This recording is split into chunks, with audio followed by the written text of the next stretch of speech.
இவர் வெளியில என்ன ரீல்ஸ் எல்லாம் பண்ணி போட்டுட்டு இருந்தாரோ இப்ப அதே மாதிரி ரீல்ஸை பிக் பாஸ் வீட்ல பண்ணிட்டு இருக்காருன்னு தான் சொல்லணும்.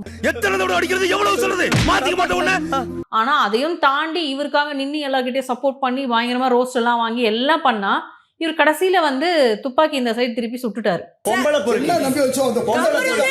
இன்னசென்ட்டா இருந்து நடிக்கிறாரு. இன்னசென்ட்டா நடிக்கலையா, சரியான கேடி அந்த ஆளு. ரம்யா வந்து பார்வதியை குத்தணும்னு நினைச்சாங்க, பார்வதி வந்து ரம்யா குத்தணும்னு நினைச்சாங்க. ரெண்டு பேரையும் சேர்த்து சுபிக்ஷா குத்திட்டு போயிட்டாங்க. நான் சொப்னத்தை போல கண்டில்ல, எல்லாம் தெய்வத்தின் அனுகிரகம். பொண்ணுங்க கூட ரீல்ஸ் பண்ணிக்கிட்டு கையை பிடிச்சி சுத்திக்கிட்டு எங்கெங்க கேமரா இருக்கோ அங்கெல்லாம் போய் நான் நடிப்பு அரக்கன் சொல்லிட்டு இருந்தாலும் நீ வந்து நடிப்பு அரக்கன்லாம் கிடையாது. பார்வதி இருந்தாதான் கேம், பார்வதி தான் செம்மையா கேம் விளையாடுறாங்க, நீங்க பயாஸ்டா ரிவ்யூ பண்றீங்க அப்படின்னு வாங்க. எம்ஜிஆர் டிவி சினிமா நேயர்கள் அனைவருக்கும் வணக்கம். நான் சுகன்யா உங்களோட இணையறது. இன்னைக்கு நம்மளுடைய கான்வர்சேஷன்ல இணையறாங்க பிரியா ரஞ்சித் அவர்களை வெல்கம் பண்ணிடலாம். Welcome to the show. So big பாஸ்ல வந்து ரொம்ப பரபரப்பாக போயிட்டுருக்கு. இந்த வீக் ஆரம்பிச்சிலேருந்து சும்மா பட்டாசு தெரிக்குது அப்படின்னு தான் சொல்லணும். ஸோ அந்த வகையில் வந்து திவாகர் வந்து எடுத்த உடனே வந்துட்டு அவர் நிறைய பாசிட்டிவ் ஃபேன்ஸ் பேஸ்லாம் இருந்தாங்க. அதுக்கப்புறம் பயங்கர நெகட்டிவாக பேசினாங்க. ஸ்டார்டிங்லேயே வந்து இதெல்லாம் ஒரு மூஞ்சியா, இதை கொண்டு வந்து போடுறீங்க, அந்த அளவுக்கு தரங்கட்ட அளவுக்கு ஆயிடுச்சா அப்படிங்கிற மாதிரிலாம் பேசினாங்க. இப்போ உள்ள திவாகர் என்ன பண்ணிட்டு இருக்காங்க, பயங்கரமான ஒரு ரோஸ் பண்ணி ஒரு வீடியோ போட்டிருந்தீங்களே, அதுக்கு என்ன காரணம்? ஒரு எக்ஸ்ட்ரீம் இருக்குல்ல, அந்த எக்ஸ்ட்ரீம் அவர் வந்து தாண்டிட்டாருன்னு தான் நான் சொல்வேன். ஏன்னா நானே வந்து அவரை சொன்னேன், பரவாயில்ல நல்லா கண்டென்ட் தராரு, கொஞ்சம் பார்க்கறதுக்கு பாவமா இருக்கு, நிறைய பேர் அவரை கலாச்சி பேசுறாங்க, அவரை வச்சு கண்டென்ட் எடுக்கிறாங்க, அவரு இருந்தா சிரிக்கிற மாதிரி இருக்கு, பாக்குற மாதிரி இப்ப இருக்கு, நான் நானே ரசிக்க ஆரம்பிச்சிட்டேன் அப்படின்னு நான் சொன்னேன். ஆனா இப்போ ஒரு ஒரு 1.5 வீக்ஸா பாத்தீங்கன்னா வந்து அது ரொம்ப வந்து எக்ஸ்ட்ரீம் தாண்டி போயிட்டு இருக்கு. நான் இந்த விஷயம் சரி ஓகே கேர்ள்ஸ் உள்ள இருக்காங்க, ஸோ நம்ம அதை பத்தி நம்ம பேசக்கூடாது அப்படிங்கிறதுக்காக நான் வந்து அமைதியா இருந்தேன். ஆனா லாஸ்ட் வீக்ல இருந்தே நீங்க நோட் பண்ணீங்கன்னா தெரியும், சுபிக்ஷா நான் உன்னை லவ் பண்றேன், வா லவ் பண்ணலாம், அரோராவா நான் லவ் பண்றேன், வா லவ் பண்ணலாம், அதாவது வீடியோக்காக அப்படிங்கிற மாதிரி இது இருந்தது. எனக்கு புரியல. இப்போ அந்த டைரக்டர் இருந்தார்ல காந்தி, அவரும் வந்துட்டு ஒரு வயசு வித்தியாசம் இல்லாம வந்து நான் ப்ரப்போஸ் பண்ணாரு, என்னங்க தப்பு அப்படின்னு ரொம்ப இதுவாகவே வந்து பேட்டியும் கொடுக்குறாரு. இது எந்த வகையில கரெக்டு? ஒரு எனர்ஜெட்டிக்கான ஒரு கேமா வந்து கேம்னு தான் சொல்லிட்டு உள்ள வரீங்க, அப்புறம் எந்த இதுல வந்து நீங்க இந்த மாதிரிலாம் பண்றீங்க அப்படிங்கிற மாதிரி எனக்கு கேட்க தோணுது. அகைன் வந்து திவாகர் இப்போ நீங்க பயங்கர ரோஸ்ட் பண்ணி போட்டிருந்தீங்க, அரோராக்கு போய் ப்ரப்போஸ் பண்றாரு, கேட்டா வந்து இது நம்ம வீடியோ வந்து நெகட்டிவா வந்து போகும்.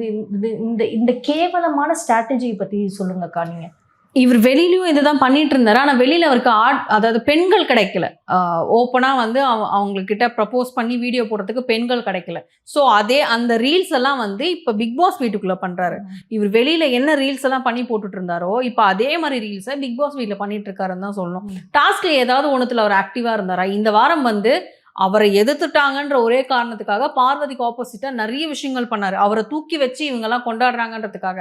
ஆனா கூட இருந்து மற்றவங்களுக்கு தெரியாது, கூட இருக்க இவருக்கு தெரியும் பார்வதி இவருக்கு எவ்வளோ சப்போர்ட் பண்ணியிருக்காங்க, இவர் எவ்வளோ மற்றவங்கள பற்றி அவங்க கிட்ட பேசியிருக்காங்க.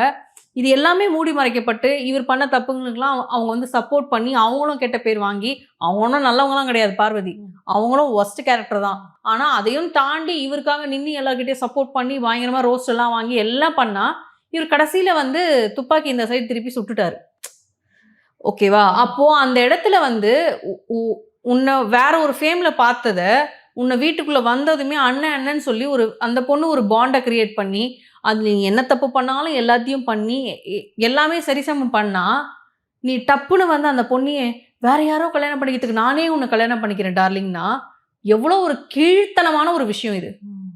இது ஒஸ்ட் ஆட்டிடியூட். நான் ஏதோ சும்மா கிண்டலுக்கு சொல்றாருன்னு நினைச்சேன். அகைன் நெக்ஸ்ட் டே அது ஃபாலோ ஆகுது. நெக்ஸ்ட் டே டாஸ்க்ல அவங்க வந்து ஏதோ ஒன்று இப்படி படிச்சுட்டு இருக்காங்க, டார்லிங் நீ அவங்க வந்து எதனா வாயில எதனா திட்டிட போறோம் போயிடு அப்படின்னு சொல்றாங்க பார்வதி. அதுக்கப்புறமா திருப்பியும் பெட்ரூம்ல உட்காந்து குரூப்பா உட்காந்து பேசிட்டு இருக்கும்போது அங்கேயும் அதே வேலையை பண்றாரு. தோல் மேல சாஞ்சிட்டு என்னால உன்னை மறக்கவே முடியல, என்னால வந்து நீ இல்லாம இருக்க முடியாது. அண்ணன் தங்கச்சின்னு சொன்னீங்களேடா, அதுதான் நானும் சொல்றேன். அந்த பொண்ணு நான் உன்னை அண்ணன் நான் கூப்பிட்டு இருக்கேன், என்ன பார்த்து உனக்கு எப்படி சொல்ல தோணுதுன்னு கேக்குறாங்க. இதெல்லாம் வீட்டுல இருக்க கனி அண்ட் கோக்கு தெரியுமா? அன்னை தெரசாவோட டீமுக்கு தெரியுமா அவர் எப்படி பேசிட்டு இருக்காருன்னு? கவனிச்சும் கவனிக்காம போற ஆட்களும் இருப்பாங்க. எஃப்ஜே மாதிரி ஆட்கள்லாம் அந்த மாதிரி ஆட்கள் தான். கவனிச்சும் கவனிக்காம அவளுக்கு தானே நடக்குது, நம்ம ஏன் கேட்கணும்? இதே ஆதிரைக்கு நடந்தா கேட்பீங்கல்ல, அதுதான் வந்து தவறுன்னு சொல்றேன். அவ்வளோ கீழ்த்தனமா இறங்கி போய் அது இது ஷோவா இல்லை வேற ஏதாவது தான் பார்க்க தோணுது. அந்த அளவுக்கு அந்த ஆள் வந்து வீட்டில் அந்த மாதிரி பண்ணிட்டு இருக்காரு. அது ரொம்ப ஒஸ்டா இருக்கு. இது முதல்ல வந்து சுபிக்ஷாவை வந்து அந்த மாதிரி பேசினாரு. அதுக்கடுத்து அப்படியே அரோரா கிட்ட போச்சு, அப்புறம் வியானா கிட்ட போச்சு. இவங்கெல்லாம் இக்னோர் பண்ண நான் ஏன் வேற எங்கேயோ தேடணும், நீ தான் இருக்கியே அப்படின்னு பார்வதியை சொல்றாரு. அது எப்படி ஒரு பொண்ணு அண்ணன்னு கூப்பிடுது, மனசார அண்ணன்னு கூப்பிடுது. அந்த பொண்ணு நெகட்டிவோ பாசிட்டிவோங்க, அண்ணன்னு சொல்லி கூப்பிடுது இல்ல, அண்ணன்னு சொல்லி கூப்பிடுது இல்ல. அந்த பொண்ணு கிட்ட உனக்கு எப்படி இந்த வார்த்தை போகும்? இந்த வார்த்தை அந்த பொண்ணு மூஞ்ச பார்த்து உனக்கு எப்படி சொல்லணும்னு தோணும்? இன்னசென்ட்டா இருந்து நடிக்கிறாரு. இன்னசென்ட்டா நடிக்கலையா, சரியான கேடி அந்த ஆளு, பயங்கரமான கேடி. ஆனா இப்படி ஒரு ஆளை இவங்க செலக்ட் பண்ணி போட்டிருக்காங்கன்னும் போது அது எனக்கு ரொம்பவே வருத்தமா இருக்கு. நான் கூட நினைச்சேன், ஓகே நெகட்டிவ் ஃபேம் இருக்கு, எடுத்து போட்டா நெகட்டிவா போனாலும் டிஆர்பி ஏறும். அதை கொஞ்சம் அவரு கொஞ்சம் அப்படியே உள்ளுக்குள்ள ஒரு இன்னசென்ட் கேரக்டர்ல இருப்பாங்கல்ல, அந்த வெகுளித்தனத்தை எடுத்துட்டு வருவோம். அவர் வெகுளியா இருக்காரு, நம்ம மாத்துவோம், அந்த மாதிரி கண்ணோட்டத்துல தான் சேனல் பண்ணிருப்பாங்க. பட் உள்ள எல்லாருமே ப்ராமிஸ் பண்ணிட்டு போறாங்க, நாங்க நல்லா விளையாடுறோம், நல்லா பண்றோம், நல்லா. என்ன பண்றீங்க? உள்ள போய் லவ் பண்றீங்க, வேற எதுவும் பண்ண மாட்டேங்கிறீங்க. ஒரு டாஸ்க்னு வந்தா விளையாட விட்டு பார்க்க மாட்டீங்க, உடனே அவுட் பண்ணி வெளியில அனுப்பிச்சிடுறீங்க. அது வந்து ரொம்ப ஒஸ்டா இருக்குன்னு சொல்றேன். இப்ப இந்த வாரம் அவங்களுக்குன்னு ஒரு ரோல் கொடுக்குறாங்க. ஃபர்ஸ்ட் டே நல்லா போகுது, எல்லாரும் கை தட்டுறீங்க, சூப்பர் பாருன்னு சொல்றீங்க. செகண்ட் டே வந்து அவர் ஒரு பவர் தராரு, நீங்க அவங்களுக்கு வேலை செய்யணுன்ற ஒரு பவரும் தராரு. அவங்க வந்து உங்களுக்கு வந்து என்ன வேணாலும் பண்ணலான்ற ஒரு பவரை தராரு. அப்ப அவங்க ஆட்டத்தை தானே அங்க ஆடுறாங்க. அது பேசிக், அதை யோசிக்க மாட்டீங்களா? ரம்யா வந்து சொல்றாங்க, பாரு வந்து நல்ல என்கிட்டயும் சுபிக்ஷா கிட்டயும் டபுள் கேம் ஆடுறா, அதனாலதான் அவளுக்கு இந்த நிலைமை அப்படின்ற மாதிரி சொன்னாங்க. நான் கேட்கிற ரம்யாவை, ஏன் ரம்யா உங்களை வந்து சபரி கூப்பிட்டு கேட்டாரு, நீ என்ன அவ கூட டீல் போட்டிருக்கியா, அப்ப பாஸ் கொடுக்க போறியா அப்படின்னு கேட்டாரு. அது ஏன் கேம் நான் சொல்லிடுவேன் அப்படின்னு சொன்னீங்கல்ல. அப்ப நீங்க பார்வதிக்கு உண்மையா இருந்தீங்களா? பார்வதி உங்களுக்கு உண்மையா இருக்கிறதுக்கு இது மூணுமே வந்து முதுகுல குத்திக்கிட்டது தான். ரம்யா வந்து பார்வதியை குத்தணும்னு நினைச்சாங்க, பார்வதி வந்து ரம்யா குத்தணும்னு நினைச்சாங்க. ரெண்டு பேரையும் சேர்த்து சுபிக்ஷா குத்திட்டு போயிட்டாங்க. சோ இது எல்லாமே கேம் தான். நீங்க இதை கேமா பார்க்க மாட்டீங்க. அவ டபுள் கேம் ஆடுறா, அவ பண்ற விஷயத்துக்கு தான் அவளுக்கு அதெல்லாம் நடக்குது. உண்மையா சொல்ல போனோம்னா, நேத்து வந்து பார்வதி ஜெயிலுக்கு போனதுக்கு அப்புறமா நீங்க லைவை பார்த்துருந்தீங்கன்னா தெரியும், தயவு செஞ்சு வந்து எங்களுக்கு ஜெயிலே காட்டுங்க, எங்களுக்கு வீட்டை காட்டாதீங்க, போர் அடிக்குதுன்னா கமெண்ட் வந்தது. ஸோ அங்க நின்று விளையாடுறது அந்த பொண்ணு. அது பாசிட்டிவா நெகட்டிவா அந்த பொண்ணுக்கு தெரியும், கண்டிப்பா தெரியும். வெளியில நம்மளை அடிச்சு செய்வாங்க, வச்சு செய்வாங்கன்னு தெரியும். அதெல்லாம் தாண்டி அந்த பொண்ணு வீட்டுக்குள்ள வந்து இவ்வளோ நெகட்டிவா ஃபேஸ் பண்ணி அதோட ஆட்டிடியூட காமிச்சு அது கெட்ட பொண்ணு தாங்க. நானுமே சொல்வேன், பார்வதியோட கேரக்டர் எனக்கு பிடிக்காது. ஆனா நான் கேம்ல பாக்குறேன். இப்ப அரோராக்கு எப்படி சொல்லணும், அதே மாதிரிதான் நான் கேமை பாக்குறேன். உள்ளுக்குள்ள நெகட்டிவா வந்து உள்ளுக்குள்ள எல்லார்கிட்டயுமே அந்த நெகட்டிவ் ஃபேஸ்லயே அவங்கள பார்வதியை பார்த்து அதை எல்லாத்தையுமே வந்து ஆட்டிடியூடா கேட்கறாங்கன்ற காரணத்துக்காக, நீ இப்படிலாம் கேட்கறல, நீ தான் ஜெயிலுக்கு போகணும் அப்படின்ற மாதிரி மாத்தினாங்க இல்லையா? ஸோ அவ்வளோ பேரை ஹேண்டில் பண்ணி ஓகே நான் போறேன் அப்படின்னு சொல்லி கூட போய் உட்காந்துக்குச்சு இல்லையா? அதுதான் கேம். அதுதான் கேம். உங்களுக்கு பிடிக்கலன்னா குரூப்பா எல்லாரும் சேர்ந்து தான் அனுப்புவீங்க. இதே இப்ப வியானா வந்து இதுல இருந்து தப்பிச்சுட்டாங்க. வியானாவை அதே மாதிரி குரூப்பா பேசி ஒதுக்கி வச்சுட்டாங்கன்னு வச்சுக்கோங்களேன், வியானா அழுதுட்டு தான் உட்காந்துருப்பாங்க, ஜெயில காட்ட மாட்டாங்க. எனக்கு தெரிஞ்ச இந்த சீசன் அதிகபட்சம் ஜெயில காமிச்சதுன்னா நேத்து தான். நேத்துல இருந்து இன்னைக்கு ஆஃப்டர்நூன் வரைக்கும் காமிச்சாங்க. நேத்து மார்னிங்ல இருந்து இன்னைக்கு ஆஃப்டர்நூன் வரைக்கும். அப்போ உங்க கேம் தானே? ஆமா, அதுதான் கேம். அப்ப யாரை நம்ம பாக்குறோம், யாரை நம்மளுக்கு பிடிக்குது, அவ்வளவுதான். இதுதான் கேம். இப்படி விளையாடணும். அதை விட்டுட்டு பொண்ணுங்க கூட ரீல்ஸ் பண்ணிக்கிட்டு கையை பிடிச்சி சுத்திக்கிட்டு எங்கெங்க கேமரா இருக்கோ அங்கெல்லாம் போய் நான் நடிப்பு அரக்கன் சொல்லிட்டு இருந்தாலும் நீ வந்து நடிப்பு அரக்கன்லாம் கிடையாது. நேத்து ஒரு சிம்பிளா ஒரு ஸ்பான்சர் டாஸ்க் வச்சாங்க. அந்த ஸ்பான்சர் டாஸ்க்ல வந்து அவரை வந்து பேச சொல்லி ஒரு டயலாக் சொல்றாங்க. அதை 10 வாட்டி 20 வாட்டி வந்து உள்ள வந்து பேசி காமிச்சாரு கெமி கிட்ட. ஆனா ஸ்டேஜ்ல வந்து உளர்னாரு. அப்ப நீ என்ன நடிப்பு அரக்கன்? இதெல்லாம் வந்து எபிசோட்ல தூக்கிட்டாங்க. அவர் வந்து உளர்னதை கெமி பிடிச்சி கையை பிடிச்சி இழுத்ததெல்லாம் எபிசோட்ல வந்து தூக்கிட்டாங்க. அப்ப என்ன நீங்க நடிப்பாரக்கன்? இல்ல நான் கேக்குறேன், இப்போ லாஸ்ட் சீசன்ல எல்லாம் வந்து பாத்தீங்க அப்படின்னா பிரதீப் வந்து பயங்கரமா விளையாடினாரு. அப்படி என்ன சொல்றது, என்ன மனுஷன் அவன், புது ஸ்ட்ராட்டஜி எடுத்துட்டு வந்திருக்கான், என்ன பண்ணாலும் சிரிச்சுக்கிட்டு இருக்கான், யார் என்ன பண்ணாலும் வந்து அசரவே மாட்டேங்கிறான், இவன் வந்து இவனுக்கு மனசாட்சி கிடையாது அப்படின்லாம் சொன்னாங்க. ஆனா அதே பிரதீப்பை தான் எல்லாருமே அக்செப்ட் பண்ணாங்க, அதே பிரதீப்பை தான் ரெட் கார்டு கொடுத்து அனுப்புனாங்க. ஆனா இங்க இவ்வளோ கூத்து நடக்குது, ஏன் வந்து இந்த திவாகரை இன்னும் வெளியே அனுப்பாம வச்சிருக்காங்க? நம்ம என்ன சொல்ல முடியும்? ஏன்னா அவங்க வந்து உள்ள எடுத்துட்டாங்க. ஒன்று. ரெண்டாவது தப்பாக எடுத்துட்டோம்னா அதுக்கப்புறம் யோசிக்கிறாங்களா இல்லையான்றது எனக்கு தெரியாது. பட் என்னை பொறுத்த வரைக்கும் இப்போ பிரதீப் ஆண்டனியை வந்து அங்கே வந்து ஒரு கேரக்டர் அசோசியேஷன் பண்ணி அவன் அப்படிதான் பண்ணான் அப்படின்னு சொல்லி ஒரு சிகப்பு கொடியை தூக்கி அவர் வந்து வெளியில அமிச்சாங்க. பட் அப்பவும் லைவ் இருந்துச்சு, அதனால நம்மளுக்கு பிரதீப்பை பத்தி தெரிஞ்சுது. இல்லைன்னா நம்ம முழுமையா நம்பியிருப்போம் அப்ப ஏதோ ஒண்ணு நடந்திருக்கு, நம்மளுக்கு தான் அது தெரியல அப்படின்னும் போது அப்போ அந்த இடத்துல நம்ம பிரதீப்பை வந்து நம்ம சப்போர்ட் பண்ணோம். வெளியில வந்ததுக்கு அப்புறமாவும் பயங்கரமா ஃபயர் விட்டாங்க.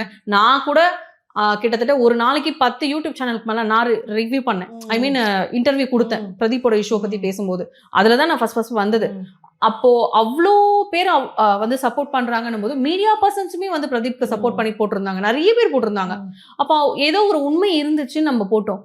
ஆனா இந்த சீசன் நான் பாக்குறேன் நிறைய விஷயங்கள் நடக்குது. கேர்ள்ஸ் வந்து சகிச்சுட்டு போகணுமேன்னு போறாங்களா, இல்ல அதை இக்னோர் பண்ணிட்டு நம்ம வேலையை பார்ப்போம்னு போறாங்களா, இல்ல நம்மளுடைய சம்பளத்துக்காக நம்ம வந்து இதெல்லாம் பொறுத்துக்கிட்டு தான் ஆகணும், உங்களுக்கு தெரியுதா இல்ல கேம்னு நினைச்சுக்கிறாங்களா? எல்லாமே கேம். ஏன்னா இந்த சீசன் பாத்தீங்கன்னா எல்லாமே 18+ தான் இருக்கு. இந்த வயசு வித்தியாசம் கூட நீங்க பாத்தீங்கன்னா 50 வயசுக்குள்ள இருக்கிற ஆட்கள் மட்டும் தான் இதுக்குள்ள இருக்காங்க. மேக்சிமம் 40 வயசுக்குள்ள இருக்கிற ஆட்கள் தான் இருக்காங்க. காந்தி சார் மட்டும் தான் வந்து ஜாஸ்தி வயசு. ஏன்னா இப்போ எல்லா சீசன்லயுமே ஒரு பெரிய ஒரு ஏஜ்ட எடுப்பாங்க. அது எதுக்காக எடுப்பாங்கன்னா ஃபர்ஸ்ட் வீக் எலிமினேட்காக எடுப்பாங்க. ஸோ அந்த மாதிரி எலிமினேஷனுக்காக தான் அவர் எடுத்திருக்காங்களே கண்டஸ்டண்டா. ஸோ அதே மாதிரி அவங்க நினைச்ச மாதிரி ஃபர்ஸ்ட் வீக் அவர் அனுப்பிச்சு விட்டாங்க. அப்ப இப்ப பாத்தீங்கன்னா 40 வயசுக்குள்ள இருக்கிற ஆட்கள் தான். அப்ப இந்த 40 வயசுக்குள்ள என்ன இந்த ஷோ போகுது, இந்த ஷோ அடுத்த கட்டத்துக்கு போகணும் அப்படின்னா வந்து நம்ம பாலிவுட் ரேஞ்சுக்கு எடுக்கணும். ஸோ நம்ம வந்து தெலுங்கு பார்த்துருக்கோம், பாலிவுட் பார்த்துருக்கோம், அதெல்லாம் வந்து கொஞ்சம் 18+ மாதிரி தான் போகும். அது எங்களுக்கு தேவையில்லைங்க. எங்களோட டார்கெட் ஆடியன்ஸ் வேற, நாங்க ரசிக்கிறது வேற. நீங்க 18+ கொடுத்தாலுமே நாங்க பார்க்கணும்ல. நீங்க அந்த கண்டாவில இவங்க கிட்ட இருந்து நாங்க எதிர்பார்க்கலன்னு சொல்லி நீங்க பாருங்க, பார்க்காம போங்க. நாங்க ஏஜ்டுக்கு நாங்க கொடுக்கலங்க, நாங்க டில் யங்ஸ்டர்ஸ்க்காக நாங்க இந்த ஷோவை டெடிகேட் பண்றோம். அப்படிதான் இந்த சீசன் போகுது. என்ன பொறுத்த வரைக்கும் ஒரு கட்டத்துல சபரி சைடு கரெக்டா, பார்வதி சைடு தப்பா, பார்வதி பேசுறது கரெக்டா, சபரி சைடு தப்பா, அப்படி யோசிக்கவே தோணல. மிக்ஸ்டு எமோஷனா தான் இருக்காங்க மக்களே. வந்து இப்போ நம்ம பார்வதிக்கு சப்போர்ட் பண்ணி போட்டாலும் யாராவது ஒருத்தர் வந்து எனக்கு வந்து கமெண்ட் பண்ணுவாங்க, கனிக்கு நீங்க வந்து ஏன் இது பண்ணல அப்படின்ட்டு. அதே மாதிரி கனிக்கு நான் சப்போர்ட் பண்ணி போட்டிருந்தேன்னு வச்சுக்கோங்களேன், பார்வதி இருந்தா தான் கேம், பார்வதி தான் செம்மையா கேம் விளையாடுறாங்க, நீங்க பயாஸ்டா ரிவ்யூ பண்றீங்க அப்படின்வாங்க. இந்த பிக் பாஸ் ரிவ்யூவை பொறுத்த வரைக்குமே இந்த மாதிரி எல்லா சீசன்லயுமே நடக்கிறது தான். ஆனா இந்த சீசன்ல வந்து ஒரு நெகட்டிவ் ஆளுக்கு சப்போர்ட் பண்றதை நான் இப்பதான் பாக்குறேன். வெளியில இருந்து நெகட்டிவா வந்த ஒரு பர்சன், அந்த பர்சன் பயங்கர நெகட்டிவ் அந்த பார்வதின்றவங்க. ஆனா உள்ளுக்குள்ள வந்து அவங்க கேம் அவங்க தான் விளையாடுறாங்கன்னு சொல்லி மக்கள் சப்போர்ட் பண்றதை நான் பாக்குறேன். ஸோ அந்த வகையில பார்க்கும்போது இந்த ஷோவை டாப்ல எடுத்துட்டு போறது அவங்க தான். அப்பவா எல்லாரையும் நெகட்டிவ் கொண்டு எடுத்து போடு, கிளாமர் கொண்டு எடுத்து போடு, இந்த மாதிரி தான் இந்த சீசன்ல எடுத்து போட்டிருக்காங்க. நீங்க பாத்தீங்கன்னா பெரிய நடிகர்களோ இல்ல சினிமா துறையிலிருந்து வந்தவங்களோ வந்து இருக்க மாட்டாங்க. எல்லாமே சின்ன திரை ஆட்கள் தான் இந்த வாட்டி இருந்திருப்பாங்க. ஸோ அந்த அளவுக்கு இந்த ஷோ வந்து போகுது. ஆனா கமல் சார் இருந்தப்ப பாத்தீங்கன்னா ஒரு 4-5 பேராவது சினிமா ஆட்கள் இருப்பாங்க. இந்த விஜய் டிவில இருந்து ஒரு 4-5 பேர் இருப்பாங்க. அந்த மாதிரி மிக்ஸ்டா தான் இருக்கும். பட் இந்த சீசன் என்ன சொல்றதுனே தெரியல. அவ்வளோ வந்து ஒரு நம்பிக்கை வச்சிருந்தேன் இந்த சீசன் பயங்கரமா போகும். ஏன்னா வந்து சாங் எல்லாம் ஒண்ணுமே புரியலையே. நாங்க சத்தியமா இன்னி வரைக்கும் ஒண்ணுமே புரியல, என்ன நடக்குது, இது பிக் பாஸ் ஷோ தானா இல்ல 18+ ஷோவா, இல்ல எங்களோட பார்வையை நாங்க மாத்திக்கணும்னு நீங்க சொல்றீங்களா? அப்ப அதை ப்ரமோலயே சொல்லிடுங்க. ஃபர்ஸ்ட் ப்ரமோ லோகோ ப்ரமோ விடுறீங்களா, அப்பயே சொல்லிடுங்க. இது வந்து 50-40 வயசுக்குள்ள பார்க்க வேண்டிய ஷோ, குழந்தைகள் பார்க்க வேண்டிய ஷோ கிடையவே கிடையாது, இது ஃபேமிலி ஷோ கிடையவே கிடையாது அப்படின்றத வந்து ரிஜிஸ்டர் பண்ணிடுங்கன்னு சொல்றேன். இப்ப திவாகர் மாதிரி ஆட்கள் வராங்க, அப்ப ஏன் நீங்க திருச்சி சாதனாவை, அப்புறம் வந்து அவங்க பேர் என்னது, இந்த திவ்யா கள்ளச்சி, அப்புறம் வந்து காத்துக்கருப்பு கலை, இலக்கியா, இவங்களெல்லாம் ஏன் நீங்க எடுக்கல? எடுங்க. அவங்களும் நெகட்டிவா தானே ஃபேம் ஆனாங்க, எடுங்க, எடுத்து போடுங்க.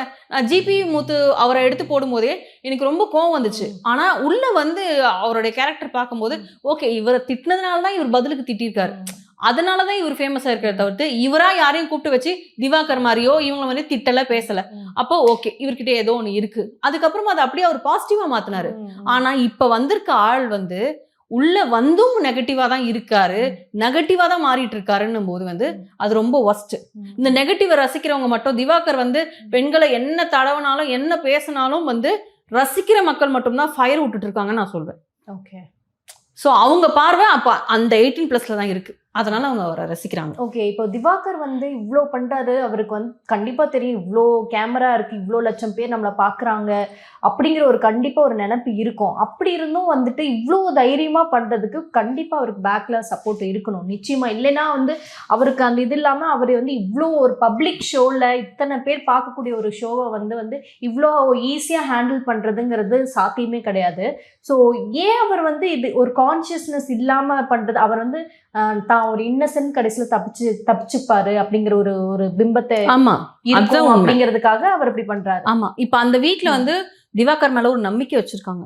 சபரி அண்ட் கோ வந்து நம்பிக்கை வச்சிருக்காங்க. என்னன்னா அவர் பாவம் வெகுளியா ஏதோ பண்றாரு, ஆனா இந்த பார்வதி பாரு சாப்பாட்டுக்காகவும் என்ன சாப்பாட்டுக்காக இவ்வளவு சீப்பா நடந்துப்பியா, சீப்ப சொல்றதும், நீ சோத்துக்காக தான் இது பண்ற அப்படி இப்படின்னு திட்டுறதும், இந்த மாதிரி வந்து தம்பி அவங்க 2 வாரம் கூடவே இருந்து பார்த்துருக்காங்க. அவங்க பார்க்காததை நீ பார்க்கல. நாளைக்கு வந்து அந்த விஷயம் ஆதிரைக்கும் கெமிக்கும் நடந்தா என்ன பண்ணுவ? ஏதோ அங்க ஒரு விஷயம் நடந்துருது இந்த மாதிரி. ஏன்னா கெமி வந்து என் கண்ணை பார்த்து பேசு, ஏன் என் வயிற்ற பார்த்து பேசுனலாம் கேட்டாங்க. அப்ப நானே வந்து சப்போர்ட் பண்ணேன். அவர் வந்து இப்படிதான் பார்த்துட்டு இருந்தாரு, இவங்க வந்து நின்னதுனால அப்படி தெரியுது. ஆனா அந்த மீனிங்ல அவர் பார்க்கலன்றத நானுமே சொன்னேன். ஆனா அந்த சம்பவத்துல அவர் அந்த மீனிங்ல பார்க்கல. ஆனா அதை தாண்டி உள்ளுக்குள்ள என்ன நடக்குது 24 ஹவர்ஸுமே நம்மளுக்கு எடிட் பண்ணி தான் வரும். உள்ளுக்குள்ள என்ன நடக்குது, பெண்கள் என்ன ஃபீலிங்ஸ்ல இருக்காங்க. ஏன்னா அது இந்த ஷோவை பொறுத்த வரைக்கும் அது ஓப்பனா கேட்க முடியாது. ஹோஸ்டாலையுமே அதை கேட்க முடியாது, டீமாலையுமே அதை கேட்க முடியாது. எலிமினேட் ஆகி போற வரைக்கும் அங்க என்ன நடந்தாலும் நம்ம இருந்துதான் ஆகணும். இதுக்கு ஒரே வழி என்ன தெரியுமா? அவரை நாமினேட் பண்ணி எலிமினேட் பண்ணணும். இது மட்டும்தான். ஆனா நம்ம பீப்புள் என்ன பண்ணுவாங்க, தலைவன் செம, தலைவன் நெகட்டிவாவே இருந்தாலும் அந்த ஆள் பண்ற இதுக்கும் இப்ப வர வினோத்தும் அவரோட காம்போவும் வந்து பயங்கரமா வந்து மிக்ஸ் ஆயிடுச்சு. அதனால அதுக்காகவே வந்து உள்ள வைப்பாங்க. அதுக்காகவே டிஆர்பி ஏறணுன்றதுக்காகவே ஒரு 70 நாள் வைப்பாங்க உள்ள. அதுக்கப்புறம் டாஸ்க் எல்லாமே சீரியஸா போகும். அதனால டிக்கெட் டு ஃபினாலே போகும். அந்த மாதிரி போகும்போது எனக்கு தெரிஞ்சு இந்த ஃப்ரீ டாஸ்க்கு முன்னாடி வரும் தான். பெண்களையுமே இவரை மட்டும் சொல்ல மாட்டேன், நான் பெண்களையுமே வந்து கேட்பேன். ஏன்னா அரோராக்கு அறிவு இல்லையா? இப்போ வந்து ஒருத்தவங்க வந்து இது சொல்றாங்க வந்து இவ்வளோ வயசுக்குன்னா அதை நீயே சிரிச்சுக்கிட்டு எடுத்துக்கிற, இல்லை நீயே வந்து அப்படி பாசிங் கிளவுட் மாதிரி அப்படியே நீ பாட்டுக்கு போற இது பண்ற. கேளு, நின்று கேளு. பார்வதி கேட்குறாங்கல்ல, இப்போ எதுனாலும் நின்று தப்போ ரைட்டோ கேட்குறாங்கல்ல, நீங்க ஏன் அது வந்து கேட்க மாட்டேங்கிறீங்க? அதுதான் நானும் கேட்குறேன். ஏன் அப்படியே வந்து கண்மூடித்தனமா வந்து வெகுளியா தான் நம்ம கையை பிடிச்சி சுத்துறாரு. இந்த கண்ணாடியில இருந்து கிஸ் கேட்டதும் இந்த மாதிரி கிஸ் பண்றது இதெல்லாம் வந்து நான் ஆக்சுவலி அந்த அன்னைக்கு லைவ் பார்க்கல. இவங்க வந்து கிஸ் கொடுத்ததும் இவருக்கு வந்து கிஸ் கேட்டதையும் நான் பார்க்கல. இவங்க வந்து அந்த நடுவில் கண்ணாடிக்கு நடுவில் கிஸ் பண்ணியிருக்காங்க. அவர் அங்கேருந்து வாங்கியிருக்காரு. அரோரா எனக்கு கிஸ் கொடுத்துட்டா. அப்பத்துல இருந்து தான் இது இன்னும் எக்ஸ்ட்ரீமா போயிருக்கு. எல்லா பெண்களுக்கும் இதை வந்து சபரியும் எஃப்ஜேவும் வந்து இந்த வீட்டுக்கு வரும்போது அவரை வந்து அந்த மெயின் டோர் கிட்ட வந்து நிக்க வச்சு இதை பத்தி ஏதோ ஒரு விஷயத்தை பத்தி பேசும்போது இதை அவங்க சொன்னாங்க. சொல்லும், நீ எல்லா பொண்ணுங்க கிட்டயும் வந்து இந்த மாதிரி வாங்கிட்டு இருக்குது, எங்களுக்கு பொறாமலாம் கிடையாது, ஆனா இதனால உன் கெரியரே வந்து காலி ஆயிடும். அவர் கிஸ் கேட்கிறாருன்னு தாண்டி எங்களை இப்படி பண்றாருன்னு கை நீட்டி சொல்லிட்டா உன்னோட கெரியரே காலி ஆயிடும் அப்படிங்கிற மாதிரி வந்து. ஏன்னா ஆல்ரெடி ஒருத்தர் வந்து ரெட் கார்டு வாங்கிட்டு போயிருக்காரு அப்படிங்கறதெல்லாம் வந்து சொன்னாங்க. தலைவரே அவர் வந்து அந்த மாதிரி ரெட் கார்டு வாங்கல, பிரதீப் அந்த மாதிரி ரெட் கார்டு வாங்கல. அங்க என்ன நடந்தது பிரதீப்புக்குன்றது எல்லாருக்குமே தெரியும். சோ அப்ப சொன்னதுக்கு அப்புறமா இல்ல நான் விளையாட்டுக்கு தான் அப்படின்னாரு. திரும்பியும் அது வந்து திருப்பியும் நடந்துச்சு. மீன்ஸ் கையை பிடிச்சி சுத்துறது, தோல் மேல சாஞ்சுக்கிறது, அரோராவை வச்சு இது பண்றது, இடமும் கொடுத்துட்டு அதுக்கப்புறம் குத்துடே கொடைதே. அதுதான் நானும் சொல்றேன். அந்த சீசன்ல பாத்தீங்கன்னா பிரதீப்பை அனுப்பணுன்ற ஒரே காரணத்துக்காக எல்லாரும் அகெயின்ஸ்ட் ஆகி அந்த மாதிரி ஒரு விஷயம் பண்ணாங்க. ஆனா பிரதீப் வந்து நிறைய வார்த்தைகள் விட்டாரு. அந்த வார்த்தையினால அவர் லாக் ஆயிட்டாரு. மத்தபடி அவர் மேல எந்த தப்பும் கிடையாது. ஆனா இந்த சீசன் வந்து இவங்களே இடமே கொடுக்குறாங்க. வாங்க பண்ணலாம், ரீல்ஸ் தானே, வாங்க நம்ம பண்ணலாம், வாங்க ஒரு வீடியோ பண்ணலாம், வாங்க ஒரு கண்டென்ட் பண்ணலாம், வாங்க வாங்க வாங்க. இந்த ஷோ ரியாலிட்டியை தாண்டி கண்டென்ட்னு வந்து பயங்கரமா போயிட்டு இருக்காங்க. உள்ள கண்டென்ட் மென்டல்ஸ் தான் இருக்காங்கன்னு நான் சொல்வேன். எது எடுத்தாலும் கண்டென்ட்னும் போது அது வந்து ரொம்ப மோசமான ஒரு விஷயம். ஸோ சபரியும் எஃப்ஜேவா சொல்லியும் நீங்க இதை வந்து தொடர்ந்து பண்றீங்கன்னா அது ரொம்ப ஒஸ்டா போயிட்டு இருக்குன்னு நான் சொல்வேன். ஓகே, ஸோ எனக்கு தெரியல திவாகர் வந்து எத்தனை வாரங்கள் வந்து கடக்க போறாரு, எத்தனை வாரம். நீங்க வேற அவர் வச்சிருப்பாங்க பாருங்க, ஒரு 70 நாள் ஃப்ரீ டாஸ்க்கு தொடங்க போகுதுன்னா அந்த வாரம் அவரை தூக்குவாங்க. அது வரைக்கும் இருப்பார் எனக்கு தெரிஞ்சு. ஓகே. ஸோ இல்லை இப்போ அரோரா வந்து இப்படி பண்ணாங்க அப்படி பண்ணாங்க அதனால அவர் இப்படி பண்ணாது அப்படின்னு நம்ம எடுத்துக்கலாம். இருந்தாலும் கூட சில பேர் வந்து இப்போ பார்வதி மாதிரி ஆள்னா ஓகே டாலரேட் பண்ணிட்டு இருக்காங்க. ஒரு ஒரு ஒரு பாயிண்ட்ல வந்து உங்களுக்கு ஹிட் ஆகுது அப்படின்னா கண்டிப்பா கேட்க தான் செய்வாங்க. ஸோ அந்த டைம்ல ஏதாவது மாறுறதுக்கான வாய்ப்புகள் இருக்குமா? இப்போ பார்வதியும் தூக்க மாட்டாங்க. ஏன்னா அவங்களுக்கு வந்து நெகட்டிவ்ல இந்த ஷோ போகணுன்றது ஒன்று இருக்கு. இன்னொன்று இந்த ஷோ இன்னைக்கு இப்போ இந்த ஜெயிலில் போட்டதுக்கு அப்புறமா அந்த ஒன் டே வந்து பார்த்துருப்பாங்க டிஆர்பி எப்படி இருக்கு. ஓகே பார்வதி இந்த வீட்டுக்குள்ள இல்லைன்னா இவ்வளோ கம்மி பேர் தான் பார்க்குறாங்க, இவ்வளோ பேர் இந்த மாதிரி கமெண்ட் பண்ணுறாங்க அப்படின்னும் போது அதை தான் எடுத்துப்பாங்க. ஓகே அப்போ பார்வதி இருக்கட்டும் அப்படின்னு பண்ணுவாங்க. இதே மாதிரி இந்த வீக் இப்போ கம்மிங் வீக் வந்து திவாகரோடைய பெர்ஃபார்மன்ஸை பார்த்து சப்போஸ் திவாகர் ஜெயிலுக்கு போறாருன்னு வச்சுக்கோங்க, இதே மாதிரி அவங்க ஜெயில காட்டினாங்கன்னா அவர் என்ன பண்ணிட்டு இருப்பார்? மக்களே இப்போ வந்து பாத்தீங்கன்னா நான் வந்து இந்த சினிமால இருந்து இந்த டைலாக பண்ண போறேன், இது மட்டும் தான் அவரால் பண்ண முடியும். இவங்க வந்து பின்னால நிறைய பேசுறாங்க, பார்வதி வந்து பின்னால நிறைய பேசுறாங்க, ஒருத்தரை தாழ்த்தி பேசுறாங்க, அதெல்லாம் ரொம்ப தப்பு. நேத்து கூட ஜெயில வந்து சுபிக்ஷாவை பத்தி ரொம்ப தப்பா பேசினாங்க. நான் ஒரு விஷயம் தான் சொல்வேன், கர்மா இஸ் அ பூமரங். நீங்க என்ன பண்ணீங்களோ அதான் உங்களுக்கு திருப்பி வரும். ஆனா இதுல என்ன ஒரு சைடு நான் வந்து பார்வதி சைடு நியாயம்ன்றத பாக்குறேன் அப்படின்னா, அவங்க கிட்ட நான் டீல் போட்டேன், அதுக்கு ஓகேன்னு சொன்னதுக்கு அப்புறம் தான் என்னுடைய ரம்யான்ற முடிவுல இருந்து நான் வந்து மாறினேன். ஏன்னா ரம்யாவும் வந்து நான் அங்க காயின்ஸ் போகுத நானும் உனக்கு சொல்லுவேன் அப்படின்னு சொன்னதுக்கு அப்புறமா தான் இந்த டிசிஷனை அவங்க எடுக்கிறாங்க சுபிக்ஷாக்கு போலான்ட்டு. அப்போ சுபிக்ஷா வந்து அப்ரோச் பண்ணும்போது சுபிக்ஷாவும் விக்ரமும் தான் இவங்களை கூப்பிட்டு பேசுற போது அதை அப்ரோச் வந்து ஓகே நான் பண்ணித்தரேன், எனக்கு நீ கண்டிப்பா தருவியா, ப்ராமிஸா தருவியா, உன்னை நான் நம்புறேன் அப்படின்னு இந்த வார்த்தையெல்லாம் அவங்க சொல்றாங்க லைவ்ல. எல்லாத்துக்குமே இல்லை நான் பண்றேன்க்கா பாவமா மூஞ்சி வச்சுட்டு ஓகே சொல்லிட்டாங்க. இவங்களுடைய கேமாவே இருந்தாலும், இவங்களுடைய என்ன சொல்றது மாஸ்டர் மைண்ட் கேமாவே இருந்தாலும் அது வந்து இந்த டீலை பொறுத்த வரைக்கும் நான் தப்புன்னு தான் சொல்வேன். உங்களை நம்பி உங்க ஒருத்தருக்காக அந்த 16 பேர்கிட்ட சண்டை போட்டு அடி வாங்கி ஆதிரையெல்லாம் இப்படி பாட்டை தூக்கி அடிச்சாங்க, கொஞ்சம் மூஞ்சில பட்டிருந்ததுன்னா கிழிஞ்சிருக்கும் மூக்கு, அந்த மாதிரிலாம் அடிச்சாங்க. அவ்வளோத்தையும் தாங்கிக்கிட்டு எல்லாரும் உள்ள போனதுக்கு அப்புறமா ரிஜெக்ட் பண்ண பாட்டில்ல இருந்து அப்ரூவ்டு போட்டு உங்களுக்கு உள்ள கொடுத்த விட்டுருக்காங்கல்ல. அப்ப நீங்க என்ன பண்ணணும்? அதுக்கு அவங்க சொல்ற ரீசன் வந்து நான் வந்து உங்களுக்கு சாப்பாடுலாம் ஊட்டி விட்டேன், என்னுடைய லக்ஸுரி ஃபுட்டுலேருந்து முட்டை கேட்டிங்க, பொட்டேட்டோ கேட்டிங்க, எல்லாமே நான் உங்களுக்கு வந்து செஞ்சு கொடுத்தேன், மேகி செஞ்சு கொடுத்தேன், எல்லாமே நான் உங்களுக்கு செஞ்சு கொடுத்தேன், அதுக்கு இது சரியா போச்சு அப்படின்னா அது தப்பு. ரூல்ஸில் போட்டிருக்காங்க, நீங்கள் கவனிக்கிறத வச்சு தான் உங்களுக்கு வந்து எல்லா சலுகை உங்களுடைய பாட்டிலே அப்ரூவ் பண்ணப்படும் அப்படின்னு போட்டிருக்கு. அப்போ நீங்கள் அந்த பாட்டில் அப்ரூவ்டுக்கு தான் அது. ஆனால் இந்த டீல் வந்து அது உன்னை வின் பண்ண வைக்கிறதுக்கு தான் இந்த டீல். அப்போ இந்த டீலுக்கும் அந்த டீலுக்கும் டிஃப்ரெண்ட் இருக்குன்னு நான் சொல்கிறேன். உன்னுடைய பாட்டில் அப்ரூவ் ஆகிட்டு பெட்டிக்கு போகணுன்றது தான் இந்த டீல், இந்த சாப்பாடு கொடுக்கறது, உங்களை கவனிக்கிறது. ஆனால் உன்னை வின் பண்ண வைக்கிறதுக்கு அவங்க எவ்வளோ ரிஸ்க் எடுக்கிறாங்க. அப்போ அந்த ரிஸ்க்குக்கு தான் அந்த டீல். ஆனால் அந்த பொண்ணு புரிஞ்சுக்கல, நான் இது பண்ணிட்டேன், அதுக்கு இது சரியாக போச்சு, அதனால் நான் தொழிலாளர்கள் தான் தருவேன்னு சொல்லும் போது அதை வந்து இவங்க வந்து இப்படி பண்ணிட்டான்னு சொல்லி புலம்புறது வேற. அவங்க ஒரு சமுதாயத்தை சார்ந்து பேசுறது ரொம்ப தவறான ஒரு விஷயம். அதுக்கு கமருதீன் சப்போர்ட் பண்றதும் ரொம்ப ரொம்ப தப்பு. இவங்க எப்படின்னா இவங்களுக்கு பிடிக்கலன்னா அப்படியே அடிமட்டத்துக்கு இறக்கி பேசுவாங்க. அதுதான் பார்வதியோட கேரக்டர். அது ரொம்ப ஒஸ்டான ஒரு கேரக்டர். அது பார்வதி கிட்ட மட்டும் இல்லை, திவாகர் கிட்டையும் இருக்கு. அந்த முன்னணிக்கு சண்டை நடந்தப்போ திவாகரும் நிறைய வார்த்தைகள் விட்டார். எங்களுக்கெல்லாம் இவன் ஒரு ஆளே கிடையாது, கமருதீனை பார்த்து சொல்றாரு, எங்களுக்கெல்லாம் இவன் ஒரு ஆளே கிடையாது, எங்க பேக்ரவுண்ட்லாம் என்ன தெரியுமா, எங்கள் பேக்ரவுண்ட்லாம் இவங்ககிட்ட பேசவே கூடாதுன்னு சொல்லுவாங்க, இவனெல்லாம் நிற்க வச்சு பேசுறதுக்கே இவன் தகுதி கிடையாது. புரியுதுங்களா உங்களுக்கு? ஆனால் அது தப்பாக வெளியில் தெரியாது. ஏன்னா அது வந்து தலைவர் பேசுகிறாரு, அது வந்து திவாகர் பேசுகிறாரு, அதனால அது தப்பு தெரியாது. பார்வதி இப்படி பேசினா ஒரு சமுதாயத்தை இழிவுபடுத்தி பேசிட்டா. மீனவ சமுதாயத்தை இழிவுபடுத்தி தான் பேசினாங்க. அப்போ இங்கே பேசுறத தப்பு சொல்கிற மாதிரி அங்கே பேசுறதையும் தப்பு சொல்லுங்கன்னு சொல்கிறோம். 2 பேருமே தப்பான ஆட்கள் தான். ஆனால் இந்த பொண்ணு கேம் விளையாடுது, இவரால் கேம்லாம் இவர் விளையாடவே இல்லைன்னு தான் சொல்வேன். அந்த சாப்பாடு கொடுத்தாங்க இல்லையா, அது ஒரு காரணத்துக்காக, பார்வதி மேலே இருந்த கோபத்துக்காக எல்லா பாட்டிலையும் அன்னைக்கு வந்து அப்ரூவ் பண்ணி போட்டு விட்டார். இது மட்டும்தான் அவர் பண்ண வேலை.